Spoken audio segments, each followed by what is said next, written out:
This is the new SK68 from Everglide, and it's one of the thockiest boards I think I've ever used. Everglide is known for their switches and stabilizers, but they have a couple keyboards under their belt, and this is the newest one.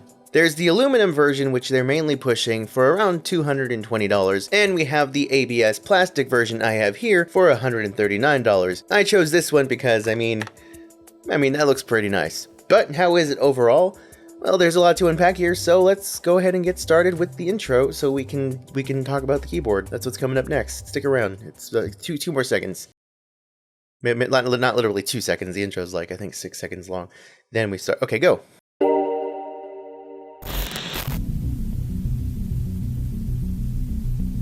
This is a bare bones board, so you'll need to supply your own switches and keycaps. The aluminum version is gasket mounted, this one is not gasket mounted, but whichever one you choose, you have a couple colors to choose from, as well as a couple different plate options. For the aluminum, you have silver, purple, and blue, and for the ABS version, you have the white transparent plastic like I have here, or you have one with more of a black kind of smoky color.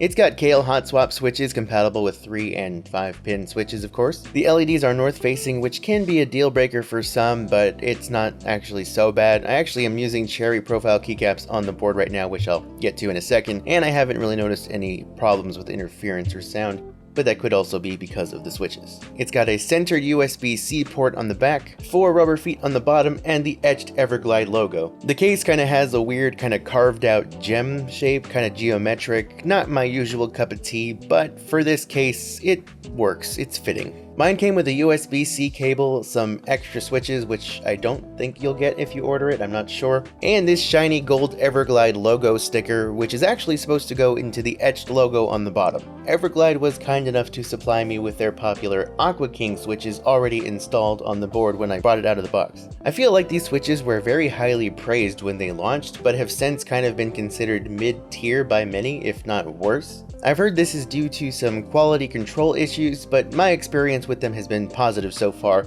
and this is my first time using them. They are pre-lubed, and I can tell some are a bit higher pitched than others, so I guess they're not entirely consistent. But to me, they all sound really good and feel really smooth. For the keycaps today, I'm going to throw on some sushi themed set I got off Amazon and call it a day. The switches may have been an extra throw-in for me for the review, but you'll still receive the pre-installed Everglide V2 stabilizers. Honestly, these have to be among the best stabilizers I've heard in person. There's seriously times where I'll just walk by and just hit the enter key because I like how it sounds so much. They are pre-clipped, which I would need to take the board apart to show you, but I mean, you're just gonna have to take my word for it. I mean, just listen to these bad boys.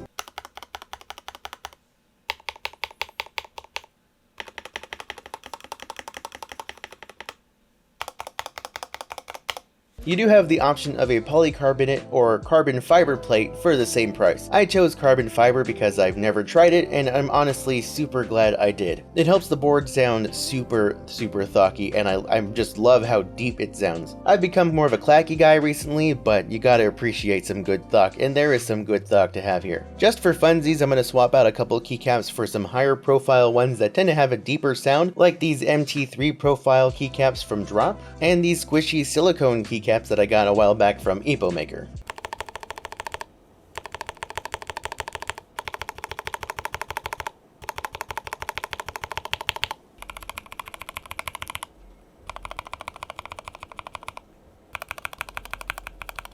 And for even more thock, I'm going to switch out a couple of these Everglide switches for a couple Gateron black ink switches, which are known to be very low pitched. These are lubed with Krytox 205 grade 0, and they're filmed, and they just add a little bit of a lower pitch, which really sounds nice and thocky if that's the sound you're looking for, especially with these higher profile keycaps.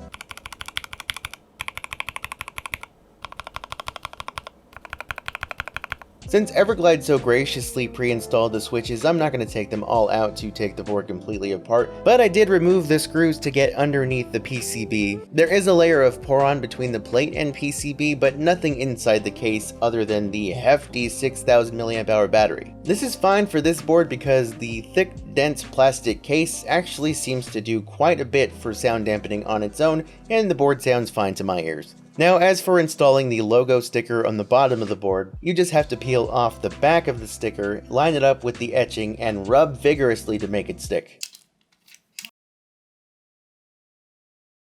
I did it! Okay, after a second try and much more vigorous rubbing off camera, I got it to stick.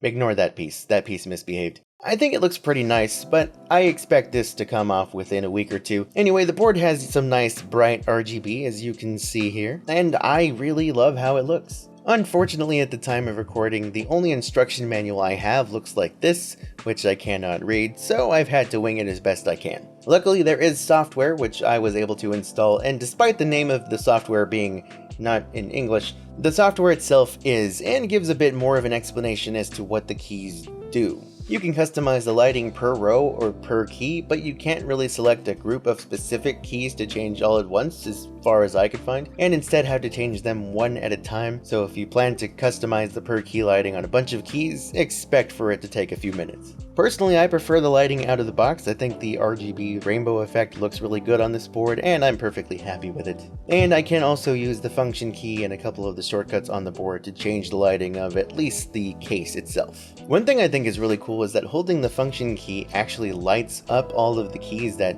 have a secondary layer function, and it colors them differently to make them stand out, which is pretty nice. Never seen a board do that before. There's a lot here, so I'll just show you what they do on this software screen, and you can pause to take a look if you want. Yeah, I'm not going to do all the work. Don't be lazy. This does have wireless with 2.4 gigahertz wireless and Bluetooth, all with that 6000 mAh battery I showed you earlier. It's important with a wireless keyboard that has this much RGB to have a big battery, and it does seem to last a decent amount.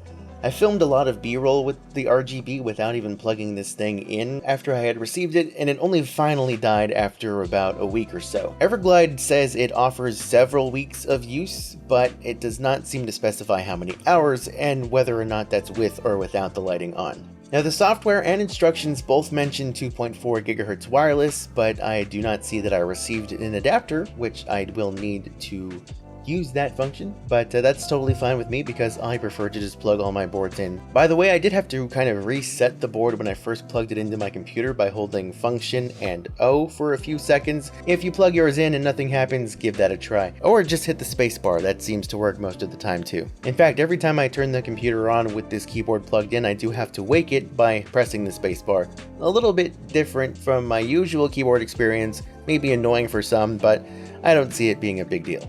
And you know, I gotta say, the aluminum boards look nice, but I'm really glad that I opted for the RGB board. I really dig the look and the sound of this board, and I don't know what kind of sound you would get from the aluminum version. It isn't often that I'm sent a board that I can see myself using as a regular part of my rotation of main boards, but I can definitely see that happening with this. I'm sure the aluminum one is great, so if you go for that one as well, I don't think you'll be disappointed. If you guys want to take a look at the board, I will have a link in the description, as well as a bunch of links to a bunch of other stuff, so make sure you expand that description box and take a look at all the goodies. And make sure you follow me on social media if you haven't already. I'm on Instagram, Twitter, I'm on TikTok now as well, and you can just follow me there. I'm the Portly Gamer everywhere. Well, that's about all the time I have here for today, so thank you guys for watching. Thank you, Everglide, for sending the board and the switches and everything else that you've done to help with this video. It's been quite a nice board, and I'm excited to have it. Oh, that's an alarm during my recording. Oh, perfect way to wrap up a video. That means time is up. Gotta go, bye.